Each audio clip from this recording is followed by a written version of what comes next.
Hello everyone, कैसे हो आप सब। आई होप आप सब बिल्कुल अच्छे होंगे। हम सब भी बिल्कुल ठीक हैं। मैं सुषमा कुहाड़ एसके ब्लॉग्स में आप सभी का बहुत बहुत स्वागत है। तो फ्रेंड्स, सबसे पहले आप सभी को मेरी राम राम। और गर्मी बहुत ज़्यादा होने लग गई है और इतनी गर्मी में केले स्टोर करके रखना सच में बहुत बड़ा चैलेंज वाला काम होता है। अगर केले इसी तरह से रख दो तो अगले दिन तक केले खराब होने शुरू हो जाते हैं, अंदर से भी काले पड़ जाते हैं, छिलका भी काला पड़ना शुरू हो जाता है। और अगर इनको पॉलीथीन में बांध के डायरेक्ट फ्रीज में रख दें तो भी केले एक दिन से ज़्यादा नहीं चलते हैं, गलने शुरू हो जाते हैं। लेकिन अगर आप मेरी ट्रिक के अनुसार केले स्टोर करके रखोगे तो 1 वीक तक भी आप ऐसे रखोगे तो आपको ऐसे ही मिलेंगे, बिल्कुल भी खराब नहीं होंगे। क्योंकि मान लिया 1 दर्जन केले ले आते हैं, छोटे बच्चे घर में होते हैं और उनसे एक दिन में तो 1 दर्जन केले खत्म होंगे नहीं, 2 दिन भी लग जाएंगे, 3 दिन भी लग जाएंगे और 4 दिन भी लग सकते हैं। तो ऐसे में केले को स्टोर करके रखना काफ़ी बड़ा मुश्किल काम होता है कि गर्मियों में केले को कैसे रखें ताकि ये खराब ना हो। और रोज कोई 4-5 केले लेने तो बाजार में जाएगा नहीं, जाएगा तो कम से कम 1 दर्जन तो जरूर लेकर आएगा। और केला बच्चों के लिए, बड़ों के लिए, सभी के लिए बहुत ही लाभदायक होता है। तो आज मैं आप सबको इसकी एक ट्रिक बताऊंगी। वैसे मैंने इसकी वीडियो पिछली गर्मियों में भी शेयर की थी कि केले किस तरह से स्टोर करके रखें जिससे वो खराब ना हो। लेकिन 1 साल हो गया है, तब मैं पानीपत रहती थी तब वीडियो शेयर की थी, काफ़ी नीचे वीडियो चली गई होगी, सोचा नेक्स्ट टाइम फिर से शेयर कर देती हूँ। तो ये 1 दर्जन से ज़्यादा केले हैं, क्योंकि विशाल के पापा सुबह मंडी गए थे, वहाँ से सब्जियाँ वगैरह लाए थे, वहीं से लेकर आए थे। और मंडी में दर्जन के हिसाब से नहीं, वो तोल के हिसाब से देते हैं। तो जिसको 1 किलो, 1.5 किलो, 2 किलो जितने चाहिए वो तोल के देंगे। हालांकि ये नहीं है कि तोल के मिलने से सस्ते पड़ते हैं, वही रेट पड़ता है जो कि दर्जन का होता है। लेकिन ये 15 से 16 केले लेकर आए थे। तो अभी मैंने अनुज को 1 केले का जूस बना के दिया, क्योंकि ज़्यादा गाढ़ा जूस मेरे बच्चे नहीं पीते हैं, बनाना शेक बोलते हैं। लेकिन हम हरियाणा के रहने वाले हैं तो हमारी जो एक लैंग्वेज होती है ना, थोड़ी सी देसी होती है।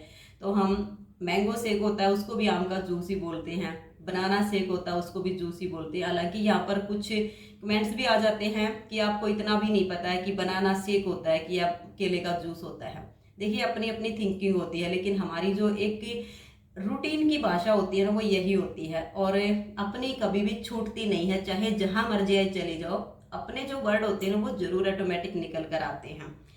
तो अभी विशाल को बना के दूंगी छोले की चाट, क्योंकि उसे बनाना शेक पीना कम पसंद है, मैंगो शेक पीना उसे ज़्यादा पसंद है। ये भी नहीं है कि नहीं पीता है, बना के दे दूंगी तो पी लेगा, लेकिन मन मार के पिएगा, कहेगा कि मुझे कम ही अच्छा लगता है मम्मी। तो वो केले खा लेता है, ऐसे ही डायरेक्ट दूध पी लेता है। लेकिन अनुज को बनाना शेक पीना बहुत ज़्यादा पसंद है, तो उसको मैंने बना के दिया है। और ज़्यादा गाढ़ा नहीं पीते हैं, क्योंकि कुछ घरों में मैंने देखा है कि 3-4 केले डाल देंगे और उसमें 2 गिलास दूध डालेंगे तो वो काफ़ी गाढ़ा गाढ़ा हो जाता है। तो इतना गाढ़ा मेरा बेटा नहीं पीता है।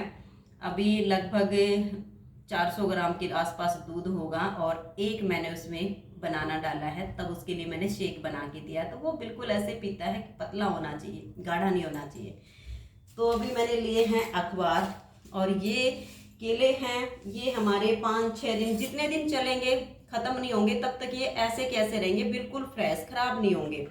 तो ये देखिए, ज़्यादा मोटा जो डंठल होता है ना, इसको हम काट देते हैं ताकि फ्रीज में जगह कम घेरे, क्योंकि गर्मियों में फ्रीज में रखने के लिए काफ़ी सारा सामान होता है और ऐसे में अपने फ्रीज में जगह बनाना भी काफ़ी मुश्किल काम हो जाता है। सब्जियां होती हैं, दूध होता है, जो भी चीज़ें होती हैं सब फ्रीज में रखनी होती हैं। तो ये देखिए, ऊपर का जो मोटा डंठल है वो इस तरह से हटा देंगे और 3 से 4 केले हम एक साथ लेंगे। ये जो इस तरह से सूखे सूखे से होते हैं इनको भी हटा देंगे ताकि ये फ्रीज में गले ना और केला हमारा खराब ना हो। अब देखिए, बिल्कुल फ्रेश हो चुका है एकदम से। 4 केले लेंगे और अखबार में लपेटेंगे इसको, बिल्कुल अच्छे से इसको कवर करना है।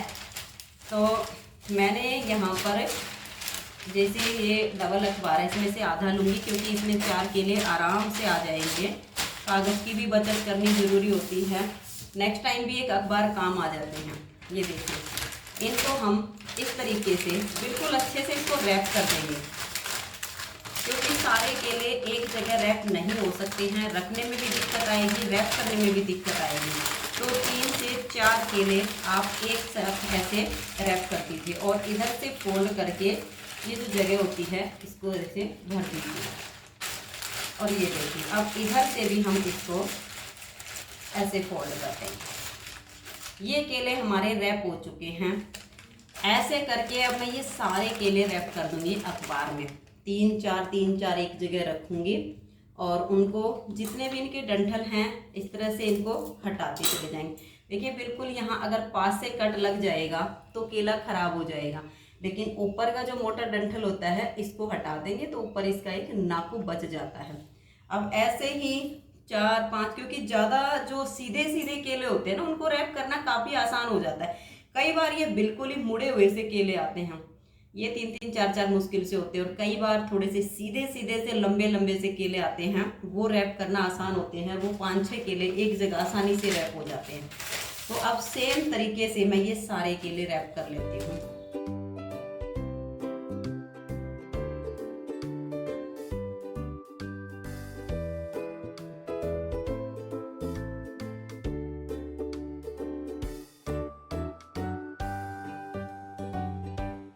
तो फ्रेंड्स ये देखिए सारे केले इस तरह से बहुत ही अच्छे से रैप हो गए हैं, और इसमें हम यहाँ से बिल्कुल टाइट से इसको बंद करेंगे। यहाँ से इसके अंदर हवा नहीं जानी चाहिए, अच्छे से इसको रैप कर देना है। अब इसको हम डायरेक्ट ऐसे फ्रीज में नहीं रखेंगे, क्योंकि ऐसे रखेंगे तो जो फ्रीज की प्लेट होती है उस पर काफ़ी नमी हो जाती है फ्रीज में, और ये अखबार गल जाएगा नीचे से। इसके लिए आपके पास 2 ऑप्शन है, या तो आप इस तरह से कोई भी टोकरी का इस्तेमाल कीजिए और उसमें रख दीजिए, तो अखबार गलेगा नहीं, क्योंकि जो डायरेक्ट नमी होती है ना वो टोकरी पे लगेगी, अखबार पे नहीं लगेगी। अगर आप ऐसे नहीं रखती हैं तो फिर कोई पॉलीथीन ले लीजिएगा। ये बने बनाए जो पैकेट हमने रखे हैं, रैप कर दिया सारे केले को, इसको हम पॉलीथीन में ऐसे डाल देंगे और इसको बांध के और फ्रीज में रख देंगे। क्योंकि क्या होता है कि फ्रिज में जगह कम होती है, सामान एडजस्ट करना काफ़ी मुश्किल हो जाता है। तो सारे केले मैंने पॉलीथीन में इस तरह से बांध दिए हैं, और अब इनको मैं फ्रिज में रख दूँगी। जब ज़रूरत होगी एक पैकेट इसमें से निकाल लूँगी और फिर ऐसे ही बांध के रख दूँगी। तो 1 वीक तक एक भी केला खराब नहीं होगा। जैसे मैंने आज रैप किए हैं ये ऐसे के ऐसे मिलेंगे। तो आप भी अपने केले इस तरह से स्टोर करके रख सकती हैं, क्योंकि गर्मियों में ये सबसे बड़ा काम होता है कि जो हम फ्रूट्स लेकर आते हैं उनको कैसे रखें ताकि वो ख़राब ना हो। और जैसे बच्चों को खाने के लिए देने हैं तो फ्रीज से कम आधा पौना घंटा पहले ज़रूर निकाल के रख दें। एकदम से ज़्यादा ठंडे बच्चों को ना दें, नहीं तो गला ख़राब होने का डर रहता है। तो जब भी बच्चों को खाने के लिए दें तो आधा घंटा पौना घंटा पहले एक पैकेट निकालो बाहर रख दो। तो अभी इनको रख देती हूँ फ्रीज में, और फिर विशाल के लिए चाट बना देती हूँ छोले की।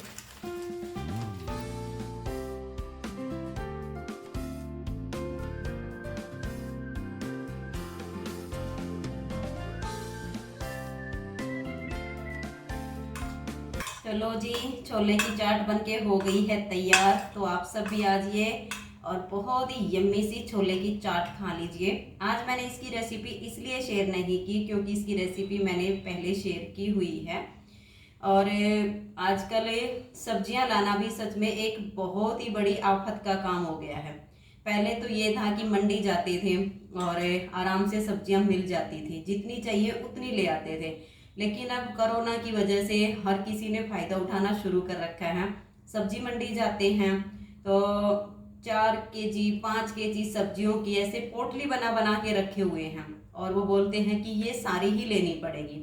अब भाई किसी के घर में इतना खर्चा ना हो 4 किलो सब्जी लेने का, 5 किलो लेने का, और एक ही तरह की अगर 4-5 किलो सब्जी लेते हैं तो कितने दिनों में ख़त्म होगी। जिनकी बड़ी फैमिली होती है तो चलो उनके तो घर में लग भी जाती है, छोटी फैमिली वाले क्या करें एक तरह की सब्जी का। लेकिन मजबूरियां हो गई हैं। और आज भी विशाल के पापा जी मंडी गए थे तो क्या लेके आई, अब करेले लेने थे तो कम से कम 4-5 केजी एक जगह बांध के रखी हुई थी, कहते सारे लेने पड़ेंगे। अब बताओ 4-5 केजी करेले का क्या करें। टमाटर भी 5-5 किलो की पोटलियां बना के रखी हुई थी। अब टमाटर तो 5 केजी ले आए हैं कि चलो कोई बात नहीं, कुछ नमक लगा के खा लेंगे, कुछ सब्जी में काम आ जाएंगे, कुछ चटनी बन जाएगी। तो टमाटर तो लगते रहते हैं, दोनों टाइम की सब्जी में टमाटर चाहिए होते हैं। अब घिया है, घिया तो मिल गई थी, दो बाहर बैठे थे कुछ रेडी वाले, वहां से 2 पीस मिल गए थे। और भिंडी वगैरह भी 2-2, 3-3 किलो की ऐसे पोटलियां बना के बैठी कि सारी लेनी पड़ेगी। सच में इस कोरोना ने हर तरह से आदमियों को परेशान कर दिया है। बीमारी का डर रहता है वो अलग रहता है, खाने पीने की भी समस्या हो गई है। और जो यहाँ पर रेडी वाले आते हैं उनसे सब्जियां लेते हैं तो ये दुगने दाम पर देते हैं। अब टमाटर हैं वहाँ पर 40 रुपए के 5 किलो मिल गए, लेकिन यहाँ पर 20 रुपए के 1 ही किलो टमाटर देते हैं। अब बताइए कितना अंतर है, मंडी में जाना ही बेहतर लगता है। तो 5-6 दिन में एक बार भेजती हूँ उनको, कभी दाल बना देती हूँ, कभी छोले बना देती हूँ, कुछ हरी सब्जियाँ मिलती है तो बीच में वो बना देती हूँ, क्योंकि जैसे तैसे करके काम तो चलाना ही है। तो आप सब बताइए कि आपके वहाँ के क्या हाल चाल है, सब्जियाँ ढंग से मिलती हैं कि नहीं मिलती हैं। तो पहले तो विशाल को चाट दे देती हूँ। और मैंने छोले बॉईल किए थे ना, तब थोड़े से ज़्यादा कर दिए थे, 2-3 आलू उसमें ज़्यादा डाल दिए थे कि शाम को आलू छोले की सब्जी बना दूंगी। क्योंकि सुबह तो मैंने भिंडी बनाई थी, मंडी गए थे तो भिंडी ले आए थे, तो कुछ भिंडी बना दी हैं, कुछ बची हुए हैं, वो नेक्स्ट टाइम बन जाएंगी। फिर शाम के टाइम पे कल सुबह दाल बनी हुई थी, क्या रोज रोज दाल बनाऊं, तो सोचा कि शाम के टाइम पे आलू छोले बना दूंगी। तो विशाल की बना दी चाट, और जो बाकी के बचे हैं उनकी सब्जी बना दूंगी। तो आइए चाट खा लीजिए।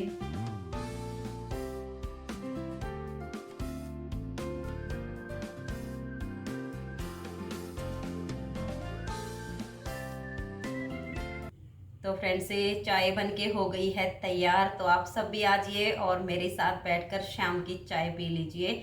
और चाय मैंने सिर्फ अपने लिए ही बनाई है, क्योंकि विशाल के पापा जी तो आज 3:15 बजे ही गांव में चले गए थे कि दूध लेके आऊँगा, और कुछ एक्स्ट्रा काम भी थे उनको, तो आज वो टाइम से चले गए। और मैंने बोला भी था कि 3:15 बज गए हैं, चलो शाम की चाय आज इसी टाइम पे बना लेते हैं। लेकिन कहने लगे कि इस टाइम पे तो मेरा चाय पीने का बिल्कुल भी मन नहीं है, मैं तो जा रहा हूँ और तुम अपने लिए बनाकर पी लेना। तो मैंने अपने लिए चाय बनाई है, आप सब भी आइए और चाय पी लीजिए। और अभी चाय पीने के बाद फिर मैंने एक सैंपल बुनना शुरू किया है, उस सैंपल को बनाऊंगी। और कल मैंने आप सबको एक जैकेट दिखाई थी, तो कुछ बहनों के कमेंट्स हैं कि इसकी जो मेजरमेंट की आप वीडियो बनाओगे वो थोड़ा जल्दी करके बना के डाल दीजिए। हमारे पास भी मल्टी कलर की ऊन रखी हुई है, तो हम भी इसी तरीके से सेम जैकेट अपनी तैयार कर लेंगे। और वैसे भी भले ही ये लगता हो कि अब गर्मी है, इतनी गर्मी में बुनाई करने का मन नहीं करता, लेकिन एक अच्छी बात ये भी होती है कि अब हमारे पास बहुत सारा टाइम है सर्दी आने से पहले। तो देखिए 2 सिलाई 4 सिलाई 10 सिलाइयाँ जितनी भी बनती हैं, प्रोजेक्ट ऊपर बनता ही चला जाएगा, धीरे धीरे करके बना लेंगे। ज़्यादा सर्दी में बुनने लगते तो एक सांस बुनना पड़ता है, और अब बुनने लगेंगे तो धीरे धीरे करके वो कंप्लीट हो जाएगी, सर्दी आने से पहले वो तैयार हो जाएगी। तो अभी चाय पीने के बाद सबसे पहले तो एक सैंपल तैयार करूँगी, फिर जैकेट की मेजरमेंट की वीडियो तैयार करूँगी, और कुछ कपड़े पड़े हैं प्रेस करने के, उन पर प्रेस करूँगी। तब तक रात का खाना बनाने का टाइम ही हो जाएगा, तो फिर रात का खाना बनाऊँगी। तो इसलिए आज की वीडियो का मैं यहीं पर एंड करती हूँ। वीडियो अगर आपको कहीं से भी थोड़ी सी भी अच्छी लगी हो ना, तो वीडियो को लाइक शेयर जरूर कर दीजिएगा। तो मिलते हैं एक अच्छी सी वीडियो के साथ, तब तक के लिए आप सभी को मेरा प्यार भरा नमस्कार। राधा स्वामी, राधे राधे, जय श्री राधे, बाय बाय।